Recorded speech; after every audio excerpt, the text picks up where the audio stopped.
ఈరోజు నేను మీ అందరికీ కూడా ఈ విషయం ఎందుకు చెప్తా ఉన్నాను అని అంటే, రాజకీయాలు దిగజారిపోయాయి. నిజంగా మీరంతా కూడా చూస్తూనే ఉన్నారు, ఏ రకంగా అబద్ధాలు చెప్తా ఉన్నారు, ఏ రకంగా మోసాలు చేస్తూ ఉన్నారు, ఏ రకంగా కుట్రలు చేస్తూ ఉన్నారు అని మీరందరికీ మీరే ప్రతిరోజు మీరు చూస్తూ ఉన్నారు. మొన్నటికి మొన్న వీళ్ళే అవ్వాతాతలకు ఇంటికే వచ్చే పెన్షన్ను అడ్డుకున్నది వీళ్ళే. ఇదే చంద్రబాబు నాయుడు గారికి సంబంధించిన మనిషి నిమ్మగడ్డ రమేష్ అనే వ్యక్తి కేంద్ర ఎన్నికల కమిషన్కు ఆయనే లెటర్ రాశాడు. రాసి వాలంటీర్లు ఇంటికి రాకూడదు, వాలంటీర్లు ఇంటికి పోకూడదు అని వీళ్ళంతటి వీళ్ళే అడ్డుకొని అవ్వాతాతలకు ఇంటికే వచ్చే పెన్షన్ రాకుండా చేశారు వీళ్ళు. ఆ తర్వాత అవ్వాతాతలు పడిన అవస్థలు చూసి ఆ అవ్వాతాతలు చంద్రబాబు నాయుడు గారిని తిట్టకుండా తిడుతూ పోతే మళ్ళీ ఆ నెపాన్ని కూడా మీ బిడ్డ మీదనే వేస్తే భయంకరమైన అబద్ధాలు ఈరోజు మనం చూస్తూ ఉన్నాం. ఇదే మాదిరిగానే ఈ మధ్యకాలంలోనే ఇంకొక అబద్ధాన్ని కూడా ప్రచారం చేస్తూ ఉన్నారు. ల్యాండ్ టైటిలింగ్ యాక్ట్ మీద ప్రచారం చేస్తూ ఉన్నారు. మీ ఇంటికంతా ఫోన్లు కూడా చేస్తూ ఉన్నారు. మీ అందరికీ కూడా IVRS ద్వారా ఫోన్లు కూడా చేసి మీ భూములన్నీ జగన్ లాక్కుంటాడు అని చెప్పి ప్రచారం చేస్తూ ఉన్నాడు. నేను అడుగుతా ఉన్నా, ఇంత దిక్కుబాలిన రాజకీయాలు చేస్తూ ఉన్న ఈ చంద్రబాబు, నువ్వు అసలు మనిషివేనా అని అడుగుతా ఉన్నాడు మీ బిడ్డ. ఈ సందర్భంగా మీ జగన్, మీ బిడ్డ భూములు ఇచ్చేవాడే కానీ భూములు లాక్కునేవాడు కాదు మీ బిడ్డ. అసలు చంద్రబాబు నాయుడు అడుగుతా ఉన్నా, అయ్యా అసలు నీకు ల్యాండ్ టైటిలింగ్ యాక్ట్ అంటే ఏమిటో తెలుసా చంద్రబాబు అని అడుగుతా ఉన్నా. అసలు ల్యాండ్ టైటిలింగ్ యాక్ట్ అంటేనే దాని అర్థం ఏమిటి అని అంటే, భూముల మీద సంపూర్ణ హక్కులు రైతన్నలకు ఎల్లవేళలా ఉండేట్టుగా ఒక యాక్ట్ చేయడమే, దాన్నే ల్యాండ్ టైటిలింగ్ యాక్ట్ అంటారు చంద్రబాబు. ఫస్ట్ అది తెలుసుకో అని అడుగుతా ఉన్నా.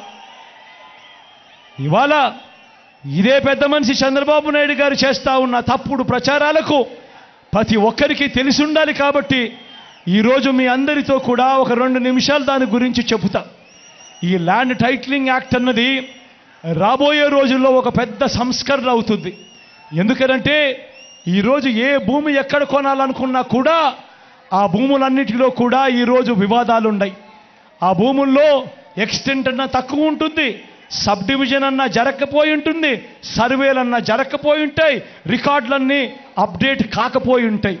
వీటి అన్నిటి వల్ల భూ వివాదాలు పెరిగి ఇవాళ రైతన్నలు, ప్రజలు అందరూ కూడా కోర్టుల చుట్టూ తిరిగే కార్యక్రమం, అధికారుల చుట్టూ తిరిగే కార్యక్రమం జరుగుతూ ఉంది. మీ బిడ్డ రాబోయే రోజుల్లో చేయాలనుకునే సంస్కరణ ఏమిటి అంటే, ఏ రైతన్నా కూడా, ఏ ఒక్కరైనా కూడా వాళ్ళ భూముల కోసము ఎవరి చుట్టూ తిరగాల్సిన పని ఉండకూడదు. ఏ కోర్టుకు వివాదాలకు సంబంధించిన ఏ కోర్టుకు వెళ్లాల్సిన పరిస్థితి రాకూడదు. ఆ భూముల మీద వాళ్ళకు సంపూర్ణ హక్కులు వాళ్లకు కల్పిస్తూ, ఆ భూముల మీద ఏదైనా వివాదం ఉంటే ఆ వివాదాన్ని గవర్నమెంట్ గ్యారంటీ ఇస్తూ, వివాదం లేదు ఈ భూములు అని చెప్పే ఒక సంస్కరణ తీసుకుని రావాలని మీ బిడ్డ ఆలోచన. మీ బిడ్డ ఆలోచన ఆ భూముల మీద ఏదైనా వివాదం ఉంటే ఆ వివాదానికి ఏకంగా ఇన్సూరెన్స్ కూడా చేసి ఎటువంటి వివాదము కూడా ఉండకుండా చూడాలి అనేదే మీ బిడ్డ. టైటిల్ ఇన్సూరెన్స్ కూడా చేసి ఎటువంటి వివాదము లేని టైటిల్స్ ప్రతి ఒక్కరి దగ్గర ఉండాలి అనేదే మీ బిడ్డ లక్ష్యం. కానీ ఇది జరగాలి అని అంటే మొట్టమొదటిగా జరగాల్సిందేమిటంటే, రాష్ట్ర వ్యాప్తంగా జరుగుతూ ఉన్న సర్వే పూర్తి కావాలి. 100 సంవత్సరాల తర్వాత అప్పుడెప్పుడో బ్రిటిషర్లు సర్వే చేశారు. దాని తర్వాత ఈ దేశంలో కానీ ఈ రాష్ట్రంలో కానీ సర్వేలు మళ్ళీ చేసే పరిస్థితి లేదు. ఈరోజు మొట్టమొదటిసారిగా మీ బిడ్డ గ్రామ సచివాలయాలు తీసుకొని వచ్చి అందులో ఏకంగా 15,000 సర్వేయర్లను కూడా అందులో పెట్టి ఈరోజు మీ బిడ్డ 100 సంవత్సరాల క్రిందట జరిగిన సర్వేను మళ్ళీ మీ బిడ్డ ప్రతి ఎకరాను కూడా సర్వే చేయిస్తూ ఉన్నాడు. రైతుల కోసం సర్వే చేయించడమే కాకుండా వాటికి సంబంధించిన సరిహద్దు రాళ్లను పెట్టిస్తూ ఉన్నాడు, రికార్డులన్నీ అప్డేట్ చేయిస్తూ ఉన్నాడు, సబ్ డివిజన్ చేయిస్తూ ఉన్నాడు. చేసి ఆ రైతన్నలకే హక్కు పత్రాలను ఎక్కడికి పోకుండా పదిలంగా రైతన్నలకు అందేట్టుగా చేస్తా ఉన్నాడు మీ బిడ్డ. ఇవన్నీ కూడా పూర్తయిపోయిన తర్వాత కానీ రాష్ట్రంలో 17,000కు సంబంధించిన రెవెన్యూ గ్రామాలుంటే ఇప్పటిదాకా 6,000 రెవెన్యూ గ్రామాలు మాత్రమే పూర్తయ్యాయి. రాబోయే ఇంకా 1.5-2 సంవత్సరాలలో పూర్తిగా 17,000 గ్రామాల సర్వే కూడా పూర్తయిపోతుంది. ఆ తర్వాత ప్రతి రైతన్న దగ్గర, ప్రతి ఒక్కరి దగ్గర వాళ్ళ భూములకు సంబంధించిన పక్కా రికార్డులు ఉంటాయి.